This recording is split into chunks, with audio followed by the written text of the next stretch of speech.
परमात्मने नमः। ओम श्री सत्य गुरुदेवाय नमः। देखिए, ये बता रहे भगवान, यह 13वें अध्याय का 26वां श्लोक। 26वें श्लोक में भगवान बता रहे कि हे अर्जुन, एवं मात जो कुछ भी स्थाम्बर जंगम वस्तु उत्पन्न होती है, उस संपूर्ण को तू क्षेत्र और क्षेत्रज्ञ के सहयोग से उत्पन्न हुए जान। भगवान ने बता रहे कि जितने संसार में क्षेत्र और क्षेत्रज्ञ के सहयोग से जो भी चीजें उत्पन्न होती हैं, तो सब चीज किसके सहयोग से है? भगवान के सहयोग से ही होती है। भगवान से ही सहयोग से सब उत्पन्न हुए जान। भगवान इस अध्याय का सार बताते हुए कहते हैं कि जो कुछ चर और अचर रूप सृष्टि दिखाई पड़ती है, वो सब क्षेत्र और क्षेत्रज्ञ के सहयोग से दृश्य के रूप में स्थित है। कहते जो भी चीज भगवान दिखा रहे हैं संसार में, जो दिखाया पड़ता है, तो भगवान ने कैसे क्षेत्र और क्षेत्रज्ञ से, क्षेत्र माने हमारा ये शरीर और क्षेत्रज्ञ जो है परमात्मा, क्षेत्र माने माया और क्षेत्रज्ञ माने स्वयं परमात्मा। तो कहते उसी के सहयोग से उसने जो भी बनाया है, तो वो दृश्य रूप में दिखाई पड़ता है, तो वो उसी के ही सहयोग से, परमात्मा के ही सहयोग से ही बना हुआ। ऐसे ये कार्य कोई नहीं कर सकता। जैसे बता रहे ब्रह्मा ने, बताते हैं शास्त्र की, ब्रह्मा जी ने सब सृष्टि बनाई थी, इतनी सुंदर इतनी अच्छी, लेकिन वो सृष्टि जब कोई कार्य नहीं किया तो फिर भगवान के पास गए। तब भगवान से कहा आप इसमें समा जाओ भगवान, तभी ये कार्य होगा, नहीं तो हमसे नहीं होगा। जैसे बिजली की तो तुम जानते सब लोग हो, बिजली के कितने सामान होते हैं, फ्रिज है, कूलर है, हीटर है, पंखा है, पता नहीं क्या क्या सब होता है, मशीनरी कितनी सब है, लेकिन है तो सब बिजली के लिए ही कार्य। लेकिन जब तक उसमें बिजली ना आए, करंट ना आए, तब तक वो चल नहीं सकती। ऐसे ये समझा रहे भगवान कि देखो, जो क्षेत्र दृष्टि माने जो चलते फिरते खाते पीते उठते बैठते जो भी दिखाई पड़ रहे हैं, तो वो सारे सृष्टि जो है ये दोनों के सहयोग से ही बने हैं। तब ब्रह्मा जी ने कहा भगवान आप इसमें समा जाओ, या भगवान ने कहा कि हम इसमें आ जाएंगे तभी ये कार्य करेंगे। जब भगवान सब में समा गए, हर एक कार्य में, हर एक जड़ चेतन में, सब में, तो वो सब सामने आने लगे, दिखने लगे। नहीं तो फिर कहीं भी नहीं हिलडुल रही थी। सृष्टि बनने से क्या होता है, बना दी ब्रह्मा जी ने, लेकिन शक्ति तो सब भगवान की है, सब में भगवान ही विद्यमान है। स्पष्ट हो चुका है कि क्षेत्र के तात्पर्य भगवान की अपरा और जल प्रकृति से है। कहते जो स्पष्ट करके भगवान बता चुके हैं कि जो भी ये सृष्टि बनी हुई है, वो भगवान की प्रकृति, भगवान की अपरा और जल प्रकृति से बनी। प्रकृति माने जड़ है, प्रकृति जड़ है, उसमें अपनी शक्ति कोई नहीं है, उसको चलाने वाला तो स्वयं भगवान है। इसके स्वभाव में ही नित्य परिवर्तनशीलता और भिन्न भिन्न रूपों में प्रकट होने की शक्ति है। कहते हैं इसके जो स्वभाव है प्रकृति का, परिवर्तनशीलता, परिवर्तन ही इसका स्वभाव है। अगर परिवर्तन ना हो तो वह प्रकृति नहीं है, वो परमात्मा ना हो जाए। जब परमात्मा है तो उसमें कोई परिवर्तन नहीं है। तो कहते हैं भिन्न भिन्न रूपों में प्रकट होने की शक्ति है। भगवान ने उसको ऐसे आधार दिया है, ऐसा विचार दिया है कि वो तरह तरह के रूप बदलती है, वो भी कैसे? भगवान की शक्ति से। देखो बिजलियां, करंट, वो बिजली लगे होते हैं ना, दीपावली में कितनी सारी लाइटें लगी होती हैं, तो कैसे कैसे रंग बदलती हैं, लेकिन कैसे? लाइट के सहारे से। उसको क्रियाशील करने के लिए क्षेत्रज्ञ की चेतन शक्ति की आवश्यकता होती है। कहते वो चलती कब है, क्रिया कब उनमें होती है? जब उसमें चेतन की शक्ति की जरूरत होती है, जब वो उसमें आती है तभी प्रकृति जो है कार्य कर पाती है। ये शक्ति परमात्मा की परा प्रकृति है, और उसी के माध्यम से स्वयं परमात्मा ही जीवात्मा के रूप में जड़ प्रकृति में स्थित होकर उसे क्रियाशील कर देते हैं। कहते देखो ये प्रकृति जो है ये जड़ है, अब इसको चलाने के लिए स्वयं भगवान ही इसके में प्रवेश करके, इसी आत्मा के रूप में जड़ में प्रवेश करके क्रियाशील कर देते हैं।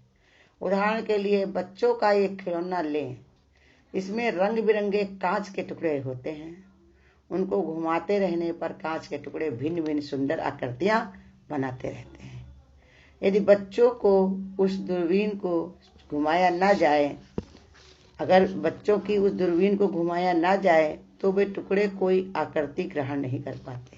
कहते जैसे कोई चीज बनाई है, खिलौने बहुत सारे होते हैं, तो बच्चे उसको खेलते हैं घुमा घुमा करके। अब अगर उनको घुमाया ना जाए तो फिर वो कोई खिलौने उसमें घूम नहीं पाएंगे अपने आप।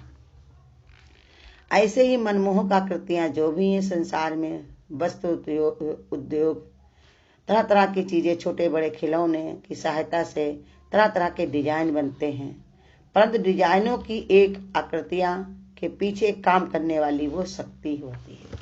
कोई घर डिजाइन भी होती, कोई फैक्ट्री चलती है, कोई मशीनरी कोई भी होती है, तो कोई अपने आप थोड़ी बन जाती है, उसको कोई मनुष्य ही बनाता है बुद्धिमान। उसके अंदर भगवान उसको निमित्त कारण बनाता है, उसको ऐसी शक्ति भरता है, ऐसा उसके अंदर दिमाग भरता है, तो उसको इसे सहयोग बन जाता है। कहाँ से कहाँ पहुँच जाता है उसका दिमाग, कैसे करे। देखो पंखे हैं, बिजली है, तरह तरह की चीज़ें, मोबाइल है, तो इनका सब जो है कैसे कैसे लोग जान के आविष्कार किया गया कि कैसे कैसे सब कार्य करते। देखो केतली में चाय उबल रही थी तो ढक्कन बार बार खुल जाता था, तो उसकी भाप की शक्ति को देख करके ट्रेनें बनी हैं। तो इसलिए समझा रहे भगवान कि जो भी कार्य होता है तो कैसे होता है कि परमात्मा अंदर बैठ करके भिन्न भिन्न कार्य वो करता है। जैसे तरह तरह के डिजाइने रूप व्यक्त होते हैं, इसी प्रकार जड़ प्रकृति के द्वारा ही सब भूत प्राणियों की सृष्टि होती है, परंतु जड़ प्रकृति की परिचालिका शक्ति तो स्वयं भगवान ही है। कहा देखो अगर कोई कार्य वो कर पाती है तो उसकी शक्ति कौन है? भगवान ही। भगवान के अलावा और कोई चलाने में, भगवान ने कहा, किसी के अंदर सामर्थ्य नहीं है। भगवान की अगर महिमा ना हो तो कुछ भी नहीं। देखो भगवान चाहे तो मुर्दे में भी प्राण उसके अंदर फूंक दे, और जीते चलते फिरते इंसान को जब समय बन जाता है तो उसको वैसे ही उठ करके चल देना पड़ता, देर नहीं लगती। सुना जाता है अकाल मृत्यु हो गई, एक्सीडेंट हो गया, ये हो गया। तो तरह तरह से जौन है भगवान कहते हैं जौन है तुमको ये सब सुनने में, देखने में, समझने में आता है, किसको कब बीमारी हो जाए, क्या हो जाए। तो भगवान करता है, लेकिन भगवान भी इतना, भगवान ने कहा मूर्ख नहीं है, वो समझ के कार्य करता है। हम लोग बिना समझे ही करते कुछ नहीं है, लेकिन अपने को कर्ता मान लेते हैं। लेकिन भगवान ऐसा है, वो अपने को कर्ता नहीं मानता करते हुए, क्योंकि उसकी अपनी कोई इच्छा नहीं है, स्पृहा नहीं है कि हम ऐसा करें और मेरा दुनिया देख करके वाहवाही करें। ऐसे हम लोगों को भी गुरु शिक्षा देता है कि हमको भी कोई वाहवाही की जरूरत नहीं है। जो कर पा रहे हो ये भगवान की कृपा है, भगवान का ही कार्य है। हम लोगों को रोज बताते हैं भगवान कि देखो ये दादा भगवान की लगाई हुई बगिया है, ये सब सुनने वाले, कहने वाले सब दादा भगवान के ही सब अनुचर हैं, उन्हीं की सेवादार हैं। तो इसलिए सब कुछ उन्हीं को ही अर्पण है, हमारा इसमें कोई विचार नहीं होना चाहिए। तो जितना जितना हम इधर अपना चित्त को हटाएंगे उतने उतना न्यारे होंगे, और जितना जितना इसी में घुसेंगे उतने उतना उसमें हम तकलीफ पाएंगे, क्योंकि जितना जितना कोई भी चीज को चिपका जाए उतना ही कष्ट पाता है। तो इसलिए समझा रहे भगवान कि जो भी हो रहा है सब भगवान की मर्जी से हो रहा है, लेकिन सबको अपने कर्म से मिल रहा है। भगवान किसी पर एक की मर्जी दूसरे पर नहीं थोपते हैं। वो नहीं कहते हैं कि तुम जौन है ये काम करो या नहीं करो, जैसा हम पहले कर चुके हैं वो आज मेरा बन गया, जो आज करेंगे वो आगे भी बनेगा। हमारे कर्म का फल कोई और भुगत नहीं सकता, और हमारे अच्छाई का भी कोई फल नहीं ले सकता, मिलना हमको ही है।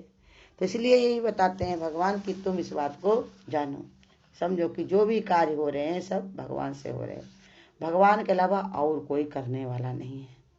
हाँ परिवर्तन तो है, इसमें तरह तरह के दिखाई पड़ते हैं, लेकिन भगवान के परिवर्तन है, लेकिन है तो सब शक्ति तो भगवान की है। जैसे एक पहिया है, घूमता हुआ चला जाता है, चकिया का आटा पीसता हुआ चला जाता है, लेकिन जुड़ा तो एक ही में रहता, भले को वो चलता बिजली करंट से। ऐसे ही प्रकृति भी हमारी जुड़ी तो परमात्मा से, भले को इसमें विकार है, भले कोई चलती हुई दिखाई पड़ती है, लेकिन जुड़ी तो भगवान से है। तो हम लोगों को गुरु यही बता रहे कि तुमको सिर्फ भगवान का दीदार करना है। ये कैसे चल रही, कहाँ से चल रही, कैसे हो रहा, इसका विचार ना करके तुम एक परमात्मिक विचार करो कि ये भगवान ही इसको चला रहा। ऐसे निमित्त बना करके, ऐसा कारण बना करके तुम कुछ भी करने वाले नहीं हो।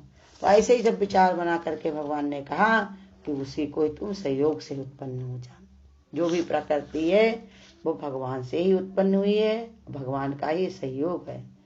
सहयोग है या सहयोग है, जो भी दृष्टि दिखाई पड़ते हैं, जो स्पष्ट नजर तुमको आ रहा, वो भगवान की ही कृपा है।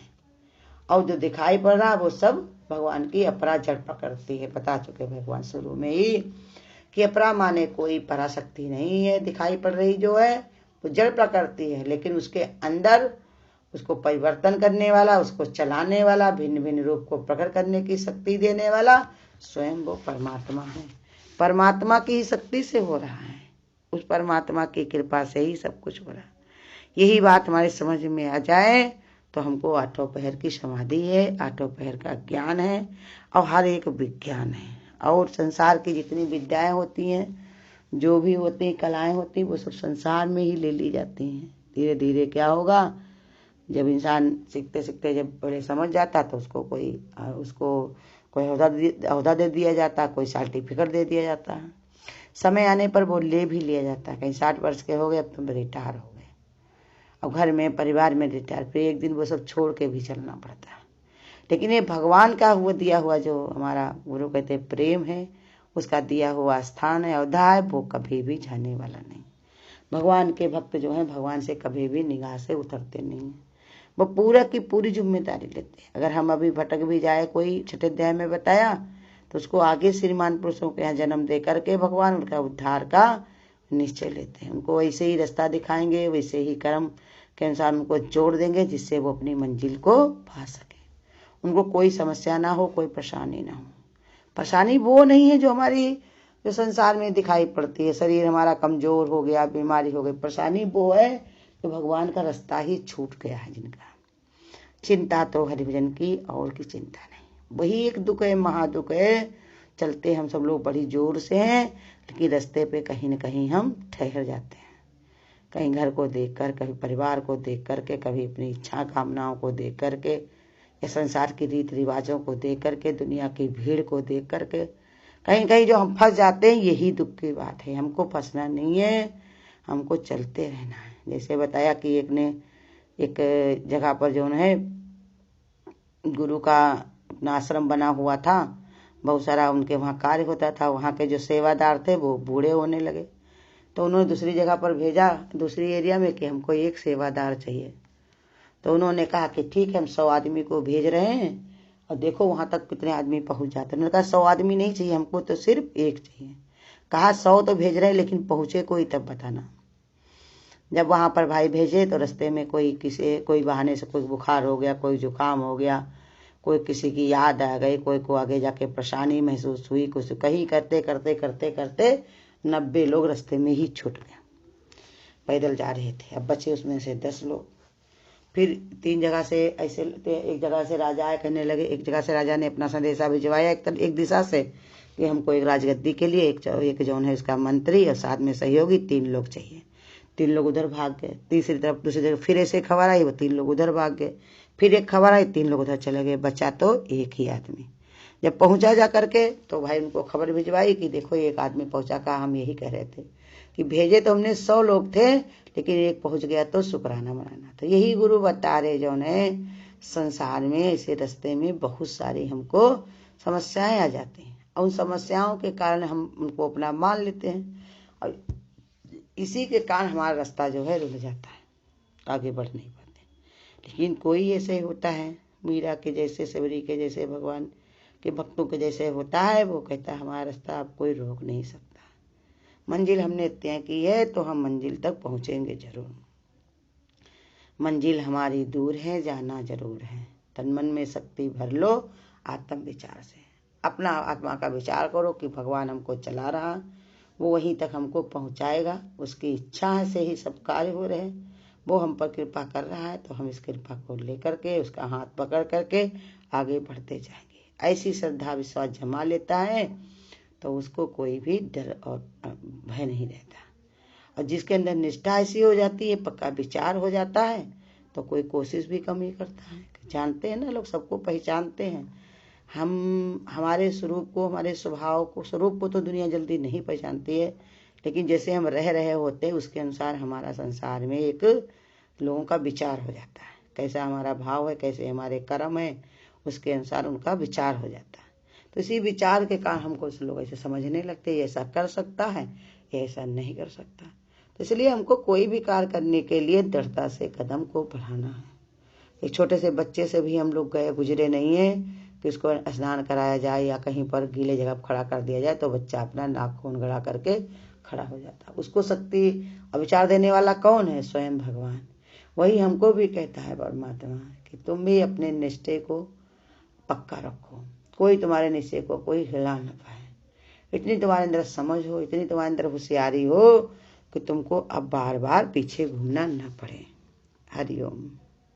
अगर आपको आज की वीडियो अच्छी लगी हो तो वीडियो को लाइक और शेयर करना ना भूलें। आगे की वीडियोस देखने के लिए चैनल को सब्सक्राइब करें और नोटिफिकेशन